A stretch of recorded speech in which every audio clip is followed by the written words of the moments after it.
अली बाबा एक बहुत ही मेहनती और अच्छा लड़का था जो 2 वक्त की रोटी के लिए दिहाड़ी का काम करता था। एक दिन काम के दौरान उसकी मुलाकात होती है अलादीन नाम के लड़के से। अलादीन ने अली बाबा के फल खराब कर दिए थे, इसीलिए अली बाबा का मोटा मालिक अली बाबा को सजा देता है। लेकिन अली बाबा इसका बुरा नहीं मानता और अलादीन को अपने साथ रहने देता है और ये दोनों साथ रह रहे होते हैं। इसी के दौरान अली बाबा अलादीन को उसके सपने के बारे में बताता है, जो होता है एक डंजन को पूरा करने का। और डंजन एक तरह की मीनार होती है जिसके अंदर होता है बेशुमार खजाना और जादुई चीजें। एक दिन बाजार में घूमने के दौरान अलादीन की टक्कर एक लड़की से हो जाती है और ये लड़की उसी मोटे मालिक की गुलाम होती है। ये मोटा यहाँ पर आकर उस लड़की को परेशान करने लगता है, लेकिन हमें यहाँ पर पता चलता है अलादीन के पास एक जिन है और उसके पास बहुत सारी जादुई शक्तियाँ है। मोटे की सिट्टी पिट्टी गुल कर अली बाबा और अलादीन यहाँ से भाग जाते हैं। अली बाबा अलादीन से पूछता है, क्या तुम मेरी डंजन को कंप्लीट करने में मदद करोगे? अलादीन भी राजी हो जाता है और इसी के साथ रात के टाइम में ये दोनों चले जाते हैं डंजन में। लेकिन इन्हें नहीं पता था इनके पीछे इस राज्य का किंग भी इस डंजन में आ गया है। ये किंग बहुत ही जालिम था जो अपने ही साथियों पर हमला करता था। डंजन के अंदर अली बाबा और इस किंग की बहुत खतरनाक लड़ाई होती है, लेकिन अली बाबा इस किंग को हरा देता है। तभी इनके सामने इस डंजन का जिन समन हो जाता है और बताता है आपने डंजन कंप्लीट कर लिया है। और हमें पता चलता है ये जिन पहले से ही अलादीन को जानता था।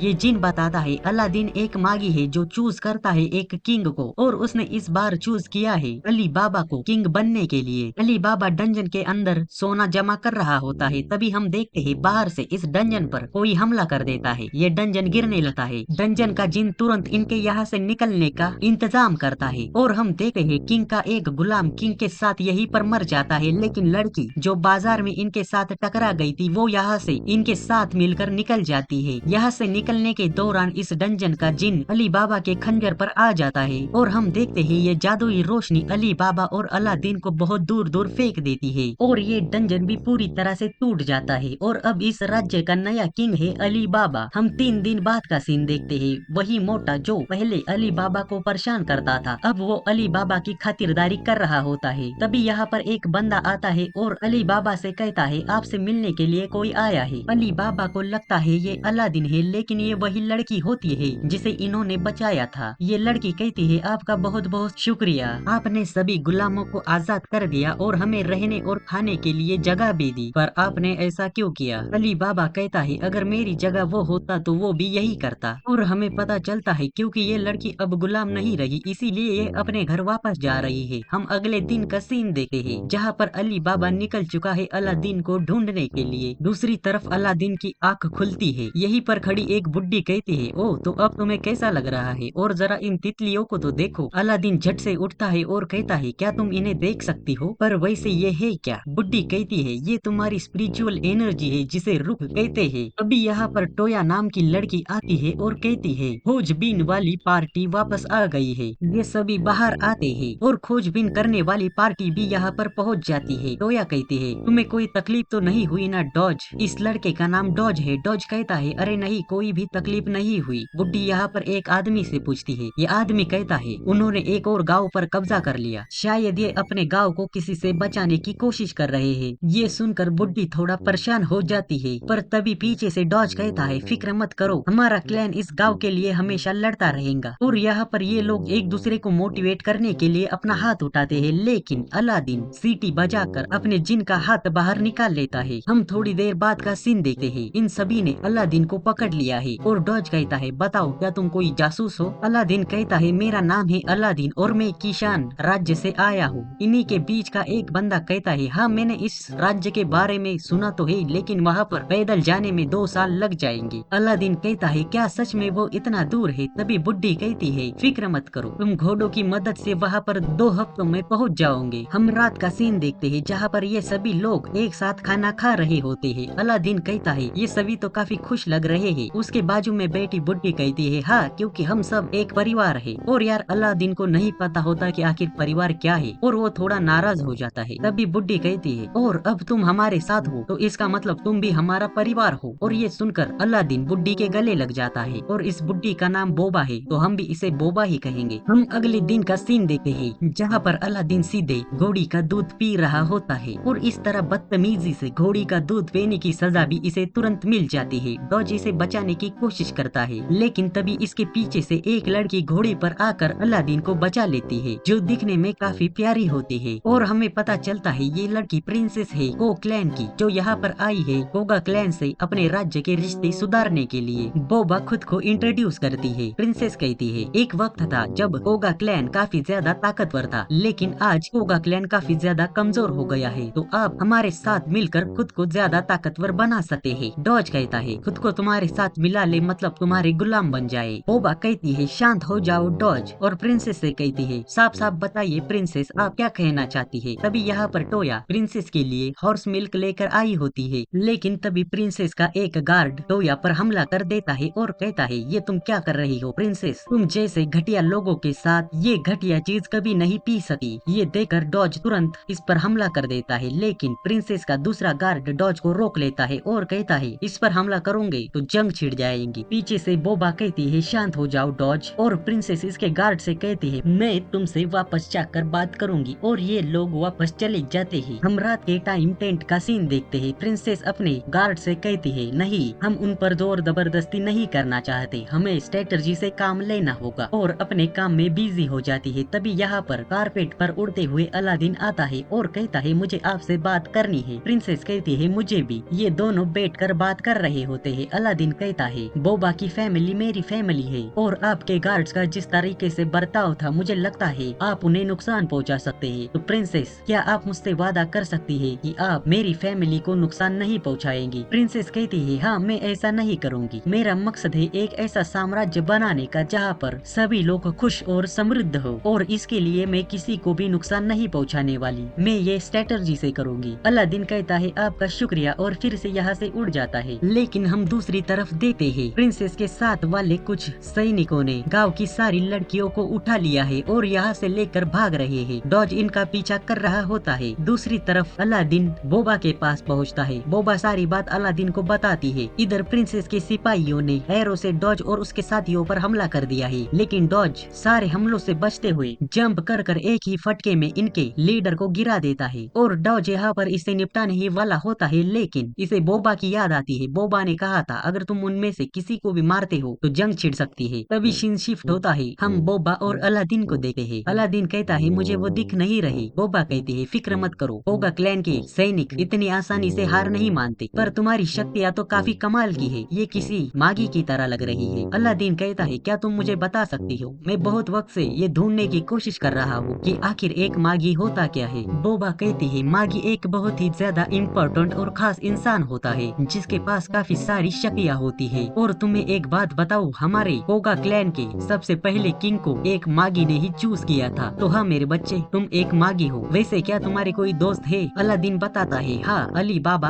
और उगो दोनों मेरे दोस्त है। बोबा कहती है, तो तुमने इन दोनों को चूज किया है। तभी हम देखते हैं यहाँ पर डॉज और टोया बाकी की सारी क्लैन की लड़कियाँ वापस आ रही होती है। डॉज आकर कहता है, मैंने उनमें से किसी को नहीं मारा, क्योंकि मैं भी जंग नहीं चाहता हूँ। रात के टाइम ये सभी लोग कैंप फायर पर बैठकर आग सेक रहे होते हैं, और टोया यहाँ पर डॉज की काफी ज्यादा फिक्र कर रही होती है। इनका ये प्यार देखकर बोबा कहते हैं, क्यों ना अब तुम दोनों की शादी कर दी जाए, और इसी तरह इनकी हंसी मजाक चल रहा होता है। तभी बोबा यहाँ पर साइड में निकलकर थोड़ा टहलने के लिए जाती है, और अकेले में कहती है, मैं अपने क्लैन की आने वाले भविष्य को देखना चाहती हूँ, जहाँ पर सभी लोग एक साथ हैं। लेकिन तभी अचानक बोबा के पीछे से एक तीर आकर लगता है और बोबा नीचे गिर जाती है। हम थोड़ी देर बाद का सीन देखते हैं, जहाँ पर क्लैन के सारे लोग बोबा के पास पहुँच जाते हैं। अलादीन तुरंत अपने फ्लाइंग कारपेट पर बोबा को रखता है और उगो के साथ गांव की ओर निकल पड़ता है। हम अगले दिन सुबह का सीन देखते हैं, जहाँ पर प्रिंसेस के एक आदमी को किसी ने मार दिया है और वो पहुँचता है इनके राज्य में। एक बंदा प्रिंसेस के पास जाता है और बताता है, हमारा बंदा कोगा क्लैन के पास पेट्रोलिंग कर रहा था और वहीं पर वो मारा गया। वो बंदा जिसने टोया पर अटैक किया था, वो कहता है, उनसे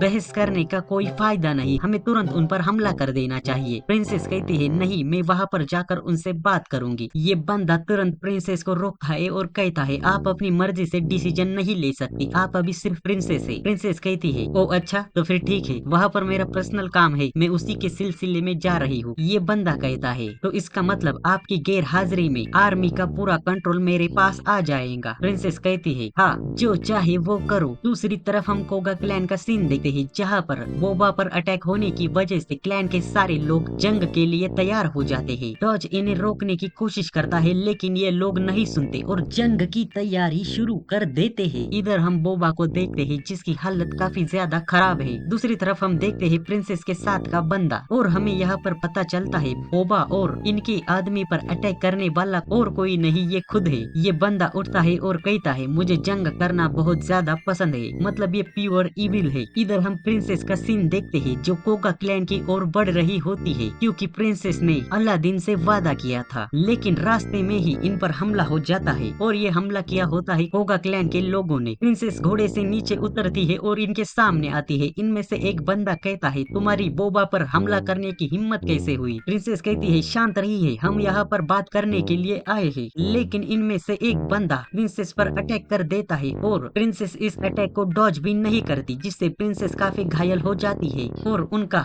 गाल और हाथ एक साइड से कट जाता है। हमला करने वाला बंदा कहता है तुमने डॉज क्यों नहीं किया? प्रिंसेस कहती है हम यहाँ पर बात करने के लिए आए हैं, प्लीज मेरा यकीन मानिए। लेकिन पीछे से एक बंदा कहता है इसका भरोसा मत करो। लेकिन तभी यहाँ पर बोबा आ जाती है और कहती है रुको बेवकूफो, इस तरह से किसी को मारना ये कोगा क्लैन का तरीका नहीं है। बोबा प्रिंसेस के सामने आती है और कहती है प्रिंसेस हमारा कोगा क्लैन आपके साथ काम करने के लिए तैयार है। क्लैन के दूसरे बंदे कहते हैं बोबा अगर हम ऐसा करते हैं तो हमारा क्लैन खत्म हो जाएगा। बोबा कहती है हमारा परिवार कई सालों से जंगे लड़ता आ रहा है और इसमें हमने हमारे काफी सारे परिवार वालों को खोया है और मैं अब ये सब रोकना चाहती हूँ। और यार बोबा को अली बाबा ने बताया था, प्रिंसेस ने उससे वादा किया है कि वो कोगा क्लैन को नुकसान नहीं पहुँचाएंगी। प्रिंसेस कहती है क्या आपका ये जख्म हमारे क्लैन ने दिया है? बोबा कहती है इससे कोई फर्क नहीं पड़ता। प्रिंसेस कहती है आपके सुरक्षा की जिम्मेदारी मैं लेती हूँ और आपका बहुत बहुत शुक्रिया। और इसी के साथ पूरा क्लैन प्रिंसेस के सामने सरेंडर कर देता है। हम थोड़ी देर बाद टेंट का सीन देखते हैं जहाँ पर बोबा अब नहीं रही, लेकिन अलादीन को बोबा की स्पिरिट दिख रही होती है। बोबा कहती है कैसे हो मेरे बच्चे? अलादीन कहता है बोबा वो सभी लोग तुमसे बहुत प्यार करते हैं। बोबा कहती है और तुम, क्या तुम नहीं करते? अलादीन कहता है हाँ मैं भी करता हूँ। बोबा कहती है तुमने मुझसे पूछा था ना आखिर मागी क्या होता है, जरा उनकी तरफ देखो। उनकी स्पिरिचुअल एनर्जी को बांध कर रखने वाला ही होता है मागी, जिसे कहते हैं रूह। तो अपने आप को पहचानो और इस दुनिया को सही रास्ता दिखाओ। अब मैं चलती हूँ मेरे बच्चे और मैं हमेशा तुम्हारे साथ रहूंगी। और बोबा यहाँ से स्पिरिचुअल तितलियां बनकर उड़ जाती है। बोबा के जाने से अलादीन के भी आंखों में आंसू आ जाते हैं। दूसरी तरफ हम प्रिंसेस को देखते हैं जो अपने राज्य की ओर वापस जा रही होती है। तभी रास्ते में प्रिंसेस का गार्ड पूरी सेना के साथ कोगा क्लैन पर हमला करने के लिए आ रहा होता है। प्रिंसेस कहती है इस सब की जरूरत नहीं है, कोगा क्लैन ने हमारे साथ काम करने का प्रस्ताव स्वीकार कर लिया है। गार्ड कहता है उनके क्लैन की लीडर पर पीछे से हमला करने के बावजूद उन्होंने हमारे साथ काम करने का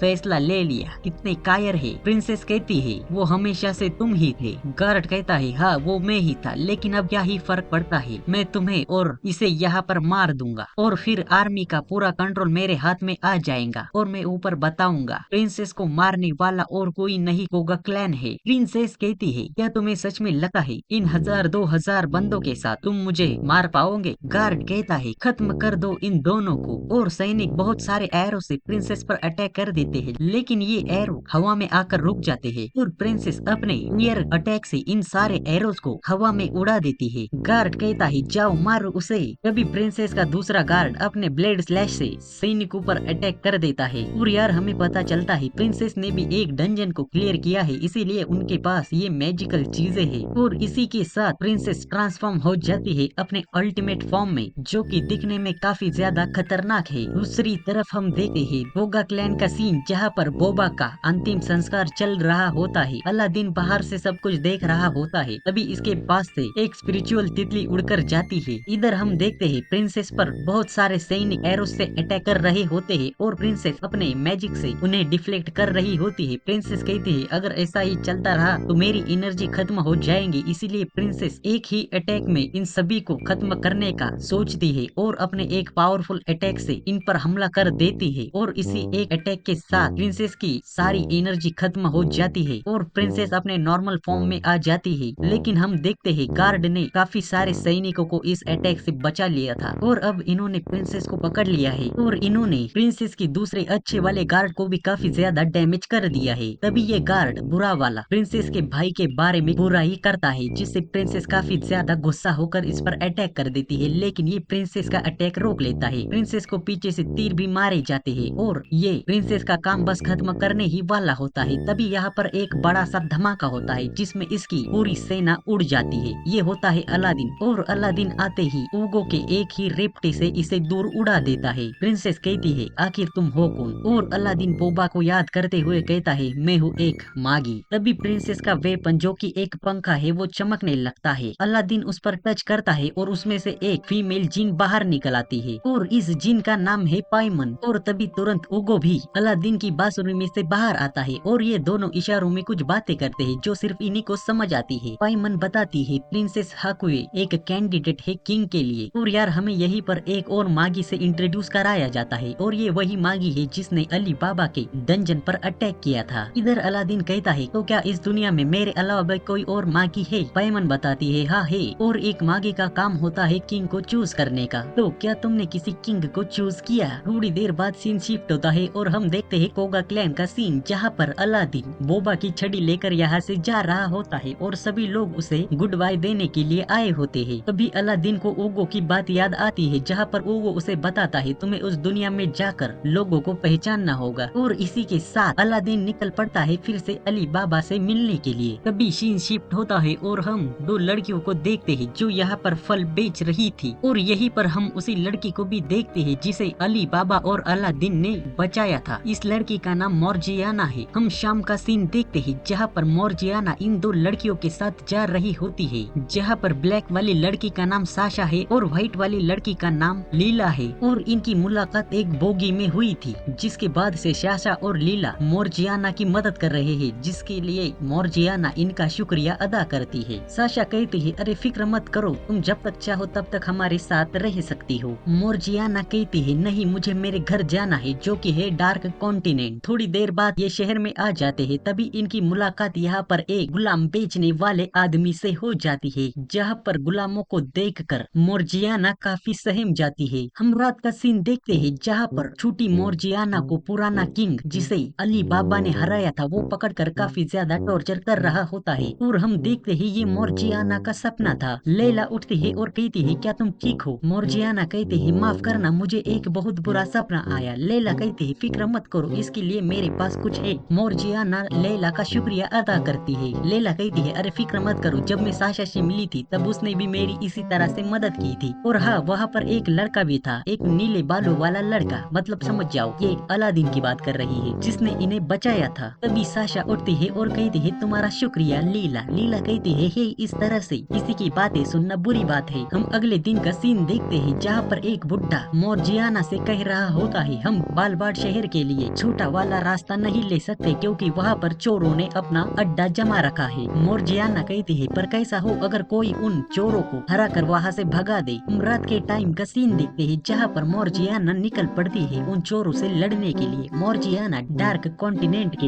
एक स्पेशल फैमिली से है जिनके पैरों में काफी ज्यादा ताकत होती है। मोर्जियाना चोरों के अड्डे पर पहुँचती है और बड़े ही प्यार से कहती है, सुनिए चोर भाई साहब, क्या आप प्लीज यहाँ से निकल जाएंगे? लोगों को ये रास्ता यूज करने में काफी ज्यादा परेशानी हो रही है। तभी एक बड़ा सा मोटा बंदा मोर्जियाना के पास आता है और कहता है, तुम तो काफी मजा किया हो छोटी बच्ची। लेकिन मोर्जियाना एक ही घुसड़ में उसे नीचे गिरा देती है। बाकी के चोर मोर्जियाना पर हमला कर देते हैं, लेकिन मोर्जियाना काफी आसानी से इन्हें हरा रही होती है। तभी एक मोटा बंदा आकर कहता है, इसे मुझ पर छोड़ दो, और अपनी कुल्हाड़ी से मोर्जियाना पर हमला करने वाला होता है, लेकिन मोर्जियाना अपने पैरों की ताकत का यूज करते हुए उसकी कुल्हाड़ी को तोड़ देती है। यहीं पर हम उसी गुलाम बेचने वाले बंदे को भी देखते हैं जो इसे पहचान लेता है कि ये डार्क कॉन्टिनेंट से आई है। इधर मोर्जियाना इस मोटे को काफी अच्छे से कूट रही होती है, और इधर देखते ही देखते मोर्जियाना ने सारे बंदों को पेल दिया होता है। लेकिन तभी पीछे से इस पर एक कौवा अटैक करता है, लेकिन मोर्जियाना इससे बच जाती है, पर इसे एक खरोच लग जाती है। ये गुलाम बेचने वाला आदमी मोर्जियाना के आगे आता है। मोर्जियाना इसे पहचान लेती है, लेकिन इसके कौवे के पैरों में जहर लगा था, और इसी के साथ मोर्जियाना को चक्कर आना शुरू हो जाते हैं। मोर्जियाना बेहोश हो जाती है और उसे वही सपने आ रहे होते हैं जिसमें किंग उसे टॉर्चर कर रहा है। ये अभी भी अपने ट्रॉमा से बाहर नहीं निकली होती। थोड़ी देर बाद इसकी आँख खुलती है। यहाँ पर मोर्जियाना के साथ एक लड़की भी कैद होती है। ये लड़की मोर्जियाना से पूछती है, आखिर हमारे साथ अब क्या होगा? मोर्जियाना कहती है वो शायद हमें गुलाम बनाकर बेच देंगे। छोटी बच्ची कहती है आखिर गुलाम क्या होते हैं? मोर्जियाना बताती है गुलामों के साथ काफी दुर्व्यवहार किया जाता है, उन पर काफी ज्यादा जुल्म किए जाते हैं। ये सुनकर लड़की रोने लगती है और इसे ऐसा रोता देख मोर्जियाना को अपने बचपन का सीन याद आ जाता है। मोर्जियाना इसे चुप कराती है और कहती है फिक्र मत करो, मैं तुम्हें यहाँ से बाहर निकालूंगी। छोटी बच्ची कहती है क्या सच में? मोर्जियाना कहती है मुझ पर भरोसा रखो। और इतना सुनकर छोटी बच्ची मोर्जियाना के साथ चिपक जाती है। इधर हम साशा और लीला को देखते हैं जो मोर्जियाना को ढूंढ रहे होते हैं। दूसरी तरफ हम प्रिजन का सीन देखते हैं जहाँ पर इस छोटी बच्ची को काफी ज्यादा बुखार आया हुआ होता है। मोर्जियाना तुरंत यहाँ पर किसी को बुलाने की कोशिश करती है। हम देखते हैं थोड़ी देर बाद गुलाम बेचने वाला यहाँ पर आता है और कहता है हम इसे भेड़ियों को खिला देंगे और लटका देता है एक खम्बे पर। ये कहता है हम इस पर ज्यादा पैसे खर्च नहीं कर सकते। मोर्जियाना बच्ची को बचाने के लिए अपनी बेड़ियों को तोड़ने की कोशिश करती है, लेकिन ये बंदा बताता है ये बेड़ियां स्पेशली तुम्हारे पावर को ध्यान में रखते हुए बनाई गई है। तभी मोर्जियाना को यहाँ पर एक बंदा दिखने लगता है जिसका नाम वोल्टस है। मोर्जियाना और वोल्टस दोनों किंग के गुलाम थे। वोल्टस कहता है नहीं मोर्जियाना, तुम्हारी बेड़ियां उसी दिन टूट गई थी, अब तुम्हें कोई नहीं रोक सकता, अपने अतीत से आगे बढ़ो, तुम आजाद हो।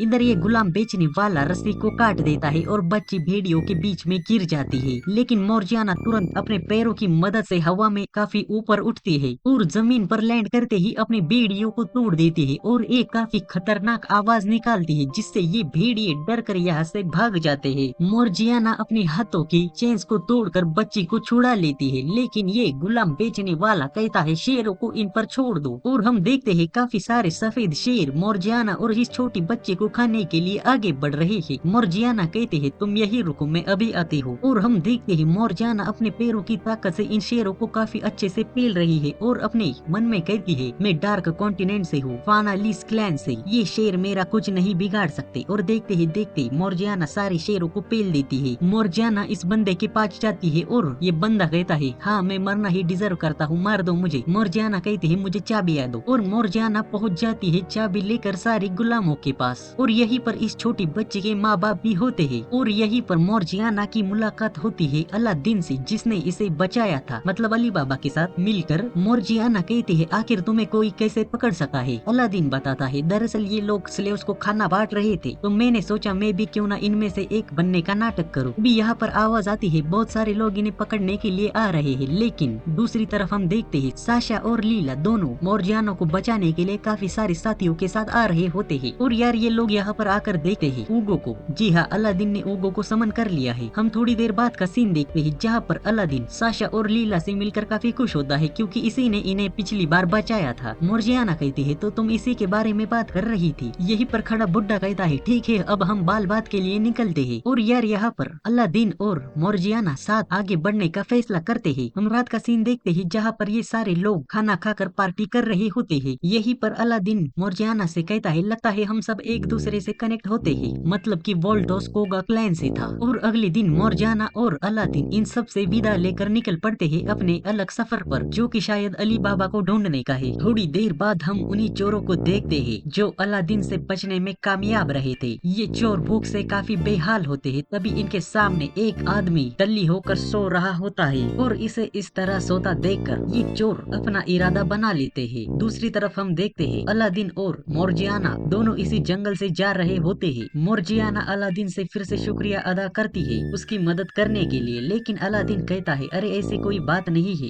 लेकिन तभी इनके सामने वही इंसान जो कुछ देर पहले टल्ली होकर पिया पड़ा था बिल्कुल एक पत्ते के सहारे आता है, मतलब उन चोरों ने इसके कपड़े सहित सारा सामान चुरा लिया है। अलादीन और मोर्जियाना तो पहले इसे दुश्मन समझ लेते हैं, लेकिन ये इन्हें समझाता है। हम थोड़ी देर बाद का सीन देखते हैं। अलादीन ने इसे थोड़े मोड़े कपड़े दे दिए हैं। ये लोग बैठकर बात करते हैं और इस बंदे का नाम होता है सिन। सिन बताता है कि ये बाल बात के रास्ते जा रहा था, तभी रास्ते में कुछ चोरों ने इसका सारा सामान चुरा लिया। तभी मोर्जियाना को एक अलग सी सुगंध का एहसास होता है। मोर्जियाना पूछती है आखिर ये सुगंध कैसी है? सिन कहता है क्यों ना तुम खुद देख लो। ये आगे बढ़कर देखते हैं और इन्हें पता चलता है ये पहुंच गए हैं बाल बात शहर में। सिन पीछे से आकर बताता है ये है बाल बात की मेन सिटी। ये लोग शहर को एक्सप्लोर करते हैं। काफी देर शहर में घूमने के बाद ये लोग पहुंच जाते हैं एक होटल के पास। सिन कहता है ये काफी आलीशान होटल है और इसमें रुकने का तुम्हारा सारा खर्चा मैं उठाऊंगा, तुम जब तक चाहो तब तक इसमें रुक सकते हो। सिन होटल की ओर आगे बढ़ता है, लेकिन गार्ड्स इसे रोक लेते हैं और कहते हैं अबे हट हट भिखारी यहाँ से। यहीं पर हम पीछे दो बंदों को देखते हैं। इनमें से एक कहता है तो ये बेवकूफ यहाँ पर आ ही गया। हम थोड़ी देर बाद का सीन देखते हैं। इनमें से व्हाइट वाला बंदा कहता है माफ करना, हमारे गार्ड्स मास्टर को पहचानने में थोड़ी भूल कर बैठे, लेकिन जैसा कि मास्टर ने कहा अब जब तक चाहे तब तक यहाँ रुक सकते हैं। और ये बंदा कहता है अब सीन मुझे तुमसे थोड़ी अकेले में बात करनी है। और यार एक रूम में ये तीनों बैठकर बातें कर रहे होते हैं और हमें पता चलता है ये पिंक बालों वाला बंदा उसी कॉन्टिनेंट से है, मतलब उसी जगह से है जहाँ से मॉर्जियाना है। और यार सीन का पूरा नाम है सिंदबाद, जो कि किंग है सिंड्रिया राज्य का, और इसने रास्ते में काफी कीमती चीज घुमा दी है। और अब ये व्हाइट वाला बंदा कह रहा होता है आखिर तुम इतने लापरवाह कैसे हो सकते हो, तुमने इतनी कीमती चीज ऐसे ही घुमा दी, मतलब उसे चोरों ने चुरा लिया है। इधर हम अलादीन और मॉर्जियाना को देखते हैं जिन्हें रहने के लिए काफी आलीशान कमरा दिया जाता है। अलादीन यहाँ की वेटर से पूछता है क्या तुम मुझे बता सकती हो डार्क कॉन्टिनेंट के लिए शिप कब निकलेगा। लड़की बताती है अभी बालबाद शहर से कोई भी शिप बाहर नहीं जा रहा है। दूसरी तरफ हम देखते हैं सिन को, और यहाँ पर इनकी बालबाद के किंग के साथ इनकी बात चल रही होती है। सिंड्रिया राज्य में शिप्स का आना जाना बंद हो गया है, इसीलिए ये वापिस से ट्रेड चालू करने की बात कर रहे होते हैं। लेकिन ये मोटा बताता है शिप्स पर कोई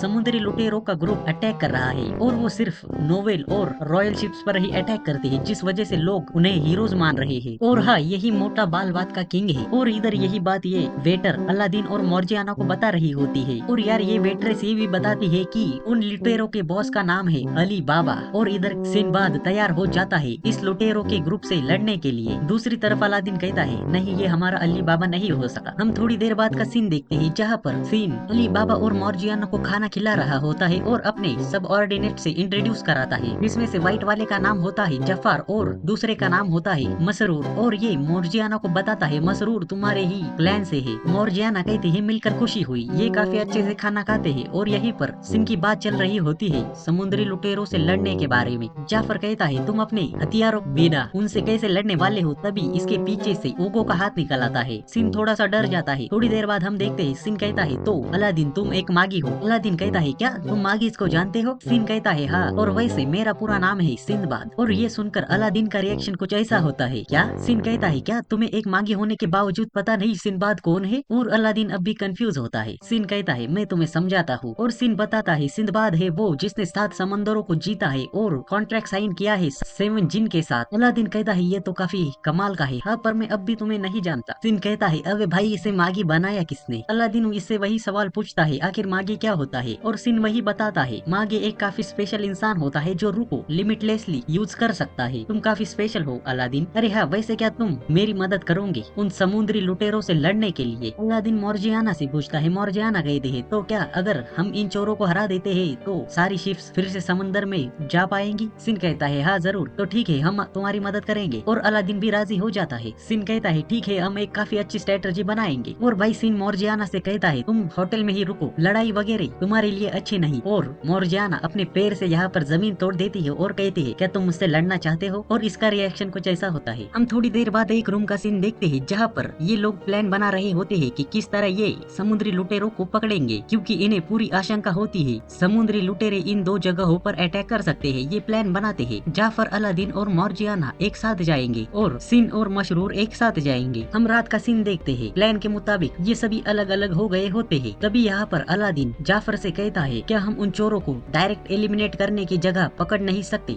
जाफर कहता है हाँ हम इसकी कोशिश जरूर करेंगे। दूसरी तरफ हम देखते हैं जाफर और मसरूर दूसरी जगह पर पेट्रोलिंग कर रहे होते हैं। तभी इनके सामने से एक घायल औरत आ रही होती है। सिन उसके पास जाकर उसकी मदद करने की कोशिश करता है, लेकिन ये लड़की सिन पर अटैक कर देती है। और हम देखते हैं बहुत सारे लोगों ने सिन को घेर लिया है। तभी ऊपर से एक अमीर आदमी इनके लिए खाने की चीज नीचे फेंकता है जो उसने पहले से ही खा रखी थी। सिन इस औरत को रोकता है और कहता है रुको, तुम्हें ये करने की जरूरत नहीं। अगर तुम टैक्स पे करते हो और तुम्हें सुविधाएं नहीं मिलती तो तुम वापस ले सकते हो जितना चाहे उतना, लेकिन किसी की जान लेना ये कोई रास्ता नहीं है। और ये सब लोग यहाँ से चले जाते हैं। दूसरी तरफ हम अलादीन और मॉर्जियाना को देखते हैं जहाँ पर लुटेरों ने हमला कर दिया है और लुटेरों ने यहाँ पर एक गुलाबी कलर का कोहरा फैला दिया है। मॉर्जियाना और अलादीन घर की छतों पर चढ़कर इस कोहरे से बच जाते हैं और जाफर भी इस कोहरे से बचने के लिए घर की छत पर चढ़ जाता है। और हम देखते हैं लुटेरे अपने मैजिकल वेपन्स का यूज कर ये सब कर रहे होते हैं। इनमें से एक बंदा अपनी एसिड शॉट से दीवार को काट कर तोड़ देता है और कहता है जाओ ले लो इनका सब कुछ। सारे लुटेरे आगे बढ़ते हैं, लेकिन पीछे से जाफर अपने रोप्स का यूज करते हुए इन्हें पकड़ लेता है और एकदम स्टाइल में नीचे एंट्री मारता है, लेकिन नीचे एक ब्लैक मिस्ट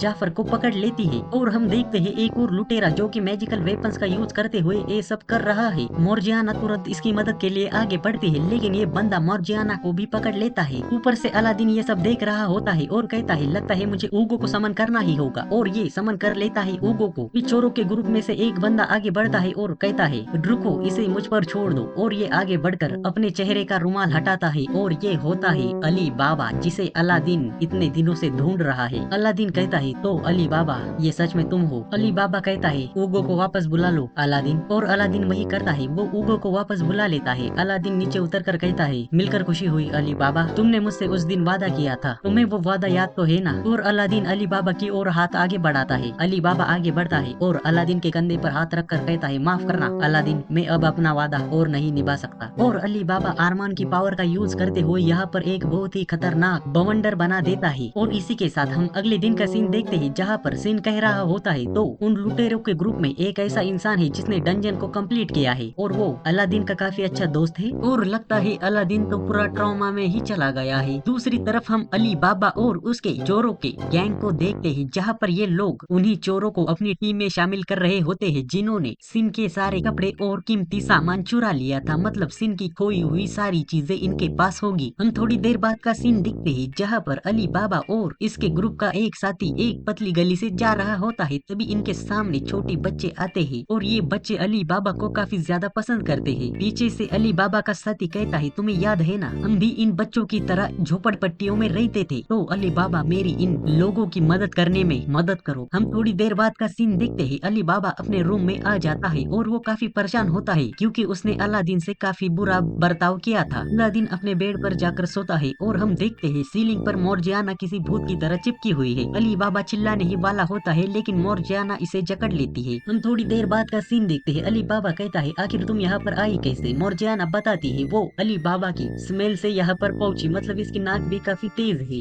मोर्जियाना कहते हैं तुम्हें मेरे साथ चलना होगा, और वो अली बाबा को उठाकर घरों पर कूदते हुए काफी तेजी से निकल पड़ती है अलादीन की ओर। इधर हम अलादीन को देखते हैं जो अपने ट्रोमा में है, जिस वजह से सिन भी काफी परेशान होता है। अलादीन ऊगो से बात करते हुए कहता है मुझे लगता है अली बाबा अब काफी बदल गया है, हमें उसके इस फैसले का सम्मान करना चाहिए। और खुश होते हुए कहता है तो चलो देख हम अब आगे क्या कर सकते हैं। हाँ हम दुनिया घूम सकते हैं, लेकिन ये फिर से जमीन पर बैठ जाता है क्योंकि ये अंदर से काफी ज्यादा टूट गया है और खुश होने का बस नाटक कर रहा है। तभी यहाँ पर अचानक खिड़की में से मोर्जियाना अली बाबा को अंदर फेंकती है। अली बाबा अंदर एंट्री लेते हुए कहता है हे अलादीन कैसे हो? हम थोड़ी देर बाद का सीन देखते हैं, ये दोनों एक दूसरे के सामने बैठे होते हैं और इन दोनों के चेहरे पर स्माइल होती है। पहले तो ये लोग एक दूसरे से हाल चाल पूछते हैं और फिर चुप हो जाते हैं। पीछे से मोर्जियाना कहती है बस अब बहुत हुआ, मुद्दे की बात करो, तुम्हारी वजह से इस राज्य में जो कुछ भी हो रहा है तुम्हें ये सब रोकना होगा। उधर से अलादीन कहता है हे मोर्जियाना जरा आराम से, इसके पीछे जरूर अली बाबा का कोई कारण रहा होगा। अली बाबा कहता है शुक्रिया अलादीन। अलादीन कहता है जब मैंने सुना लुटेरों के ग्रुप के लीडर का नाम अली बाबा है, मुझे बिल्कुल नहीं लगा था वो तुम होने वाले हो, तो क्या तुम मुझे बता सकते हो आखिर तुम ये सब क्यों कर रहे हो? अली बाबा कहता है तो ठीक है मैं शुरू करता हूँ। वो जो मेरे साथ तुमने लड़का देखा था उसका नाम है कासिम, हम दोनों बचपन के दोस्त है और वही इस लुटेरों की गैंग का लीडर है, और इन लुटेरों की गैंग का नाम है फॉग ट्रूप, तो हम भी इसे फॉग ट्रूप ही कहेंगे। अली बाबा बताता है कासिम और वो बचपन में खेल खेल में काफी लड़ाइयाँ करते थे, लेकिन वो दोनों फिर भी दोस्त थे, शायद उनकी परिस्थितियों की वजह से। अली बाबा जब खेल कर घर जाता था वहाँ पर उसकी माँ उसका इंतजार करती थी और उससे काफी प्यार भी करती थी, लेकिन कासिम का सीन अलग था। कासिम जब घर जाता था वहाँ पर उसका बाप उस पर जुल्म ढाता था और उसे मारता था। कासिम की एक छोटी बहन भी थी जिसका नाम मारिया था,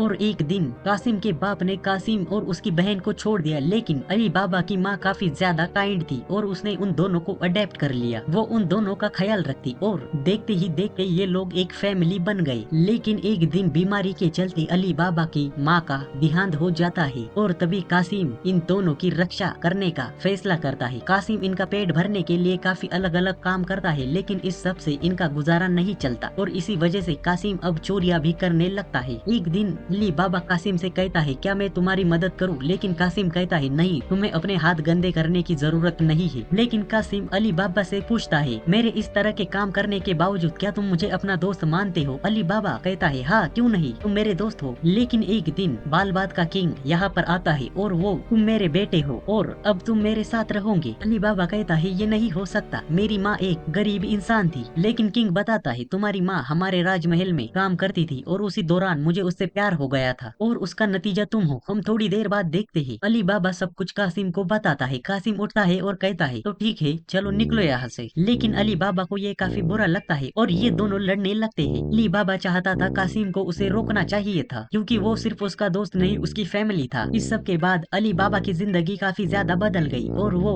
काफी आगे बढ़ चुका था और बड़ा होने के बाद एक दिन उसकी मुलाकात होती है कासिम से। ये दोनों एक दूसरे से मिलकर काफी खुश होते हैं और एक बार में बैठकर काफी मजे कर रहे होते हैं और एक दूसरे का हाल चाल पूछ रहे होते हैं। कासिम पूछता है किसी रॉयल को इस तरह से अकेले बाहर नहीं निकलने दिया जाता, फिर भी तुम बाहर कैसे निकले? अली बाबा बताता है तुम्हें तो पता है मैं सुरंगें खोदने में कितना माहिर हूँ, मतलब इसने महल के अंदर से सीक्रेट सुरंगें खोदी हुई है। कासिम कहता है ओ अच्छा, तो क्या तुम मुझे वो सुरंग दिखा सकते हो? और अली बाबा भी कासिम को वो सुरंग दिखा देता है। हम थोड़ी देर बाद देखते हैं किंग अपनी आखिरी सांसें गिन रहा है और वो चाहता है राज्य की सारी जिम्मेदारी अब अली बाबा संभाले। अली बाबा कहता है हाँ जरूर, पर क्या आप मुझे बता सकते हैं आप मेरी माँ के बारे में क्या सोचते थे? किंग कहता है मैं उससे प्यार करता था, बहुत ज्यादा प्यार। और अली बाबा की माँ का नाम है अनीस। और अब हमें किंग का चेहरा साफ साफ दिखाया जाता है जिसकी आंखें बिल्कुल अली बाबा की तरह होती है। तभी अली बाबा को बाहर से कुछ आवाज आती है। अली बाबा बाहर जाने लग लेकिन किंग उसका हाथ रोक लेता है और कहता है मत जाओ। अली बाबा कहता है फिक्र मत कीजिए महाराज, कुछ नहीं होगा। अली बाबा बाहर आता है और देखता है महल पर कासिम ने हमला कर दिया है अपने लुटेरों दोस्तों के साथ और ऐसा उसने किया है अली बाबा की सुरंग की मदद से जिसकी लोकेशन अली बाबा ने कासिम को बताई थी। पीछे से एक बंदा अली बाबा के सर में डंडा मारकर उसे जमीन पर गिरा देता है और कासिम से पूछता है हमें इसके साथ क्या करना चाहिए? कासिम कहता है इसे मारो मत, इसे यही छोड़ दो और कासिम महल को आग लगा देता है और अली बाबा को वही मरने के लिए छोड़ देता है। किंग भी काफी कमजोर होता है इसीलिए वो भी शायद अली बाबा की मदद नहीं कर पाता। हम थोड़ी देर बाद देखते हैं कासिम का एक बंदा कासिम को बताता है अली बाबा का किडनैप हो गया है, वो वहाँ पर जलकर नहीं मरा। कासिम कहता है बंदे इकट्ठा करो हम उसे ढूंढने जा रहे हैं। लेकिन यार उसके बाद अली बाबा ईशान शहर भाग गया और वहीं पर रहने लगा और वहाँ वो अलादीन से मिला। मौर्जियाना कहती है अगर कासिम ने तुम्हें धोखा दिया तो तुम उसकी गैंग में क्यों जुड़ गए? अली बाबा कहता है मेरी डंजन कंप्लीट करने के बाद मुझे लगा मुझे मेरी गलतियों को सुधारना चाहिए और मैं अलादीन को ढूंढते ढूंढते बालबात पहुंच गया। लेकिन बालबात पहुंचकर मैंने देखा यहाँ पर झोपड़पट्टियों में रहने वाले लोगों की हालत काफी ज्यादा खराब है और लोग यहाँ गरीबी से और भूखमरी से मर रहे थे और मैंने देखा कोई इनके लिए लड़ रहा है और वो कासिम था। कासिम और अली बाबा की फिर से एक बार मुलाकात हो गई थी। अली बाबा बताता है कासिम ने उसे सब कुछ बताया और ये भी बताया कि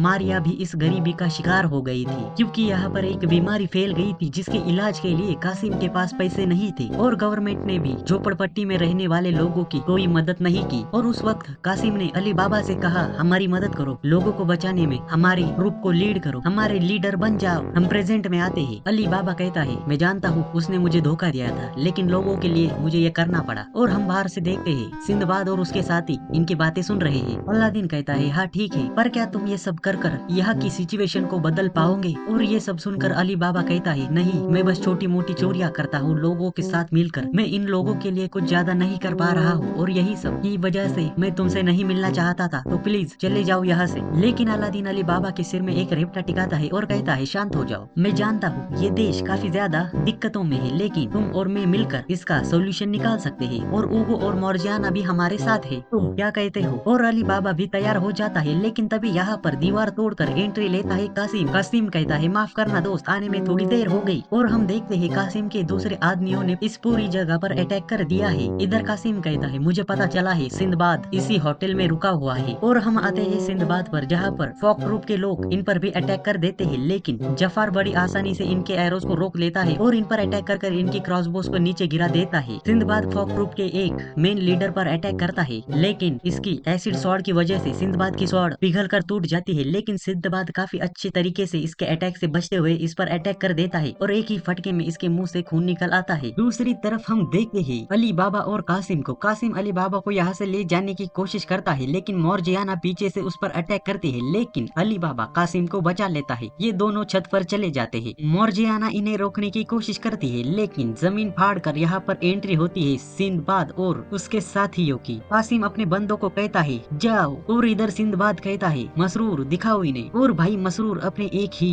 अटैक में सारे चोरों को पेल देता है और खड़ा हो जाता है सीधा कासिम के पीछे। कासिम कहता है आखिर तुम कौन हो? सिंदबाद कहता है ओ अच्छा तुम्हें नहीं पता, पर मुझे लगता है तुम यहाँ मेरे लिए ही आए हो। कासिम कहता है तो तुम हो सिंदबाद, सिंड्रिया के राजा, और अपनी ब्लैक मिस्ट से इस पर अटैक कर देता है, लेकिन सिंदबाद अपने मैजिक से इसके ब्लैक मिस्ट को तोड़ देता है। ये देखकर कासिम सिंदबाद पर अटैक कर देता है, लेकिन मसरूर उसे बड़ी आसानी से पकड़ लेता है और यहाँ पर सिंदबाद अली बाबा को चैलेंज करता है, लड़ो मुझसे, अगर चाहो तो तुम अपने उस हथियार का भी यूज कर सकते हो। और यार अली बाबा अपना खंजर निकाल लेता है और आर्मोन की ताकत से, जो कि इसका जिन है, यहाँ पर पूरी आग की फ्लेम्स तैयार कर देता है और इसी के साथ अली बाबा और सिन की लड़ाई शुरू हो जाती है। अली बाबा सिन पर काफी ज्यादा अटैक करता है और सिन भी काफी हैरान हो रहा होता है कि अली बाबा इतनी जल्दी आर्मोन की पावर्स को यूज कर पा रहा है। लेकिन अगले ही पल सिन अली बाबा का हाथ पकड़कर उसके पेट में एक जोरदार घुटना टिका देता है, जिससे अली बाबा की सारी फ्लेम्स ठंडी पड़ जाती है और इस तरह से अली बाबा हार जाता है। और यार मैं यहाँ पर आपको क्लियर कर दूं, सिन अपने किसी भी मैजिकल आइटम का यूज नहीं कर रहा था। मतलब जिस तरह का वेपन अली बाबा यूज कर रहा था वैसा वेपन सिन का चोरी हो गया है, अगर आपको याद हो तो। लेकिन यार हम यहाँ पर देखते हैं सिन इन सभी को नुकसान नहीं पहुँचाता। वो कहता है मैं तुम सबकी परेशानी समझ सकता हूँ और इसीलिए मैं भी तुम्हारा फॉक ग्रुप ज्वाइन करना चाहता हूँ। जाफर कहता है ये तुम क्या कह रहे हो, अगर तुम फॉक ग्रुप ज्वाइन करोगे मतलब तुम लड़ाई करने वाले हो बाल बात की गवर्नमेंट के अगेंस्ट। सिन कहता है हाँ तुमने सही कहा। जाफर कहता है पर तुमने बाल बात के किंग से वादा किया है कि तुम फॉक ग्रुप को खत्म कर दोगे। सिन कहता है ओ जफार मुझे बताओ, अगर ये सब हमारे राज्य में हो रहा होता तो तुम क्या करते, मुझे पता है तुम भी कुछ ऐसा ही करते, तो फिक्र मत करो हम संभाल लेंगे। सिन अली बाबा से कहता है मुझे अपने ट्रूप में ज्वाइन करा लो। अली बाबा कहता है पर मैं तुम पर भरोसा कैसे कर सकता हूँ। सिन कहता है देखो मैं ये सिर्फ तुम्हारे लिए नहीं कर रहा, पूरे दुनिया में बहुत ज्यादा जंगें चल रही है और मैं एक किंग होने के नाते इन सभी जंगों को रोकना चाहता हूँ और लोगों को एक अच्छी जिंदगी देना चाहता हूँ। लेकिन कासिम उठकर कहता है इस पर भरोसा नहीं किया जा सकता, ये बस एक अमीर ज़्यादा है। लेकिन तभी यहाँ पर जाफर आता है और कहता है तुम्हें नहीं पता मास्टर किन किन परिस्थितियों से गुजरे हैं। लेकिन सिन आकर जाफर को रोक लेता है और इसी के साथ सिन इनके ग्रुप में ज्वाइन हो जाता है। आगे सिन बताता है अगर तुम लोगों को बता देते हो तुम प्रिंस हो बाल बात के, तो लोगों के सपोर्ट से तुम अपने भाई तक, मतलब जो अभी बाल बात का किंग है अहमद, उस तक इन सब की बातें पहुंचा सकते हो और इसमें मैं तुम्हारी मदद करूंगा। और यार अली बाबा तो पहले मानने के लिए तैयार नहीं होता, लेकिन अलादीन के समझाने के बाद ये तैयार हो जाता है और यार सारे शहर में पर्चे चिपका दिए जाते हैं, जिससे लोगों को पता चल जाता है अली बाबा प्रिंस है बाल बात का और लोग उसके सपोर्ट में आ जाते हैं। और पर्चे में ये भी लिखा होता है कि अली बाबा किंग के सामने सारे झोपड़पट्टी में रहने वाले लोगों की बातें रखेगा। हम अली बाबा और सिन पर आते हैं, ये दोनों किंग से बात करने के लिए तैयार होते हैं और ये बाल बात के किंग अहमद के सामने आते हैं। अहमद कहता है ये सब क्या है सिन। सिन बताता है कुछ नहीं, तुम्हारा भाई बस तुमसे बात करना चाहता है। अली बाबा यहाँ पर काफी अच्छे से अहमद को सारी गरीब लोगों की परेशानियाँ बताता है, लेकिन अहमद साला बौना एक ही झटके में अली बाबा की सारी बातें रिजेक्ट कर देता है और कहता है मुझे मत समझाओ मुझे क्या करना चाहिए, और सिंड्रिया का किंग तुम्हारे साथ है, इसका मतलब ये मत समझो कि तुम यहाँ पर खड़े होकर कुछ भी बोल सकते हो, मैं तुम्हारी कोई मदद नहीं करने वाला। इससे अली बाबा को काफी ज्यादा गुस्सा आ जाता है और अली बाबा यहाँ पर काफी बौखला जाता है। हम बाहर का सीन देखते हैं, मौरजाना और अलादीन भी यहीं पर होते हैं। तभी अलादीन के साइड से वही मागी गुजरता है जिसे हमें पहले दिखाया गया था और यार अलादीन को इसका रुख काफी ज्यादा अजीब लगता है। हम महल के अंदर का सीन देखते हैं और यहाँ पर एक बंदे की एंट्री होती है और यार इस बंदे का नाम है